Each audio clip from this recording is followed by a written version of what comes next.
সেই বঙ্গ সংস্কৃতি উৎসবে আমি বাংলাদেশের সেই সময়ের বড় কবিদের সঙ্গে নিয়ে যোগ দিয়েছিলাম। আমি তখন জাতীয় কবিতা পরিষদের সেক্রেটারি ছিলাম।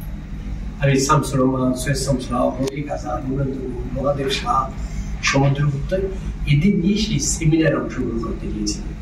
সেখানে আমি অ্যাপোলো হসপিটালের একটা এক্সিকিউটিভ হেলথ চেক আপ করতে যে ধরা পড়ে যে আমার হার্টের ব্লক এবং আমাকে রিং বাইপাস করতে। সেখান থেকে আমি খুব মন খারাপ নিয়ে বের হচ্ছিলাম, কারণ আমার ফ্যামিলিতে হৃদরোগে মারা যাওয়ার করুণ ইতিহাস ছিল।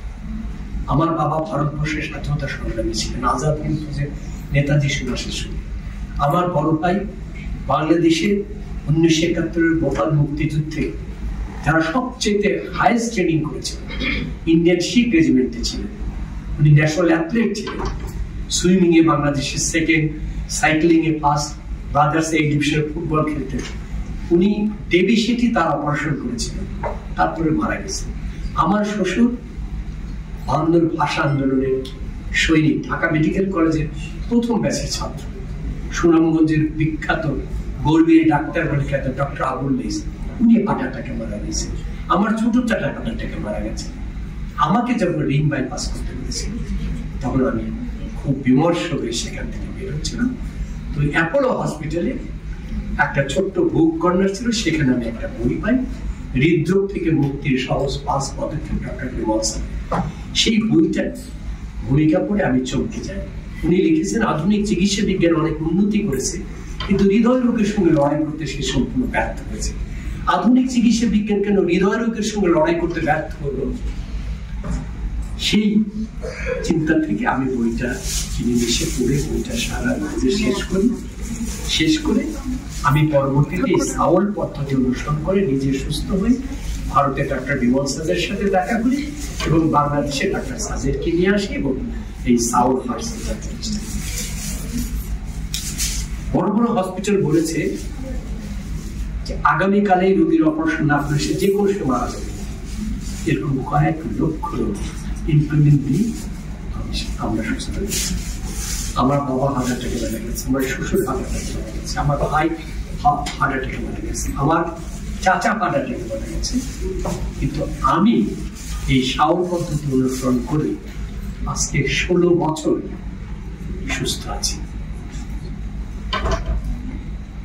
এখন আমরা এই সাউলকে একটি আন্দোলন হিসেবে গ্রহণ করেছি যে আমরা বাংলাদেশের একটি লোককে হার্ট অ্যাটাকে মারা যেতে দেব। আমার এই কথা শুনে আপনাদের স্বপ্ন বিলাস মনে হবে, কল্পনা বিলাস মনে হতে পারে, কিন্তু না, এটি সম্ভব। আর এই সম্ভব কারা করবে?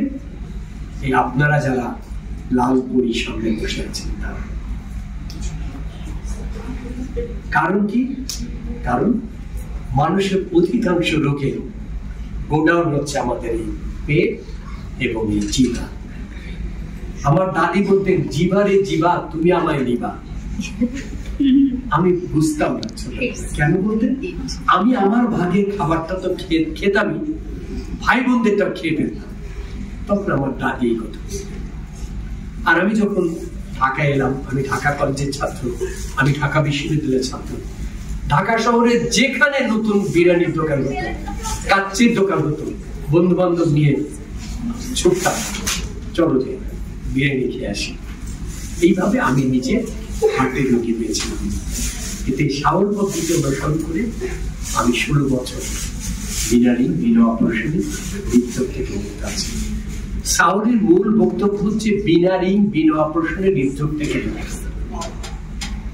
সাউল পদ্ধতি অনুসরণ করলে কাউকে রিং করতে হবে না, বাইপাস অপারেশন করতে হবে না। কোনোটা কারণে হার্ট ব্লক হয়, হার্ট অ্যাটাক হয়, আপনি পৃথিবীর শ্রেষ্ঠ ডক্টরদের অপারেশন করেন, কোটি টাকা দামে রিং করেন, এই কোনোটা কারণ না সরলে এটা আবার আর এই কোনোটা কারণ সরানোর প্রধান কারিগর কারা জানেন? আপনারা যারা বসে আছেন, আপনারা যারা পুষ্টি। কারণ আমি বললাম যে আমাদের 95% অসুখের গোডাউন আমাদের পেটে এবং এটা কন্ট্রোল পুষ্টিবিজ্ঞান। আমি ডাক্তার নই, আমি একজন হৃদরোগ সার্ভাইভার, যে হৃদরোগ থেকে আমি একটা সাউল পদ্ধতিতে নিজে সুস্থ হয়েছি। এবং সেই সুস্থতার মূল কারণ যে আমি আমার ফুড হ্যাবিট এবং লাইফস্টাইল চেঞ্জ করেছি, সেজন্য আমি সুস্থ আছি। আপনারা শুনেছেন যে আমার ডাক্তার জাবির বলেছেন যে আমার নামের আগে বলেছে মুক্তিযোদ্ধা। আমি 1971 মুক্তিযুদ্ধে অংশগ্রহণ করেছি। আমার বয়স তখন 15 বছর ছিল। সম্ভবত আমি আপনাদের সবার চেয়ে বয়োজ্যেষ্ঠ হিসাবে, কিন্তু আমাকে কি মনে হয় যে আমার বয়স এখন আগস্টের 1 তারিখে আমি 69 পড়ব। আমার ঋণ আছে। আমরা যে জন্মেছি, আমরা যদি আলো না পাই, আমরা যদি বাতাস না পাই, আমরা যদি পানি না পাই, আমরা যদি সূর্য না পাই, আমরা কি বেঁচে থাকতে পারবো? আমাদের প্রত্যেকেই মাটি, মানুষ, আলো, হাওয়ার কাছে ঋণ আছে। আমাদের প্রত্যেকের উচিত এই ঋণ কিছু না কিছু শোধ করে যাওয়া। রবীন্দ্রনাথ ঠাকুর একটা কথা বলেছেন, সমস্ত শরীরকে প্রবঞ্চিত করে মুখে রক্ত সঞ্চালনের নাম স্বাস্থ্য নয়। আমি নিজে ভালো থাকবো, আমার বাড়ি, গাড়ি, ব্যাংক ভর্তি টাকা, দামি খাবার, বিদেশ ভ্রমণ করবো, আমার বাড়ির পাশের লোকটা বিনা চিকিৎসা মারা যাবে, বিনা না খেয়ে মারা যাবে, এটা তো জীবন হতে পারে না। আর ভূপেন হাজারিকার সেই গান, মানুষ মানুষের জন্য, জীবন জীবনের জন্য, কি স্বপ্ন কি মানুষ পেতে পারে না, কি এমন ক্ষতি পার হয় যদি অসহায় মানুষ তোমাকে ধরে। আমি আজকের এই সেমিনারে আমার বক্তব্য আর বাড়াতে চাই না, শুধু বলতে চাই যে বাংলাদেশের মানুষদের, সাধারণ মানুষ বিশেষ করে যারা চিকিৎসা করছেন, আমাদের জীবন চলে কাদের দিয়ে? সাধারণ মানুষ, কৃষক, শ্রমিক, খেটে খাওয়া, রিক্সা মজুর, রিক্সাওয়ালা মজুর, তারা আমাদেরকে বাঁচিয়ে, তাদের সাপোর্টে আমরা বেঁচে আছি। আমরা যদি তাদের কথা ভাবি, আমরা যদি তাদের কথা ভাবি, আমরা যদি দেশের মানুষকে স্বাস্থ্য দিতে চাই, সুস্থতা দিতে চাই, তাহলে আমি মনে করি আমাদের ডাক্তাররা শুধু নির্দেশনা দিতে পারে, সেই নির্দেশনা বাস্তবায়ন করতে পারে আপনারা পুষ্টি।